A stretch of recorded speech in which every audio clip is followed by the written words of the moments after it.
கடலலை கொஞ்சும் திருச்செந்தூரில் விஸ்வரூபமே வேலையா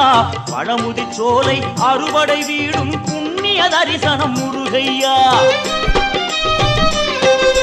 திருநீர் அணிந்து வரும் போது நெஞ்சில் நிம்மதி பிறக்குது கந்தையா முகனே சிவனார் மகனே உன்னை பாட பாட சுகமாகுதையா வேல் முருகா அரோகரா அரோகரா வேல் முருகா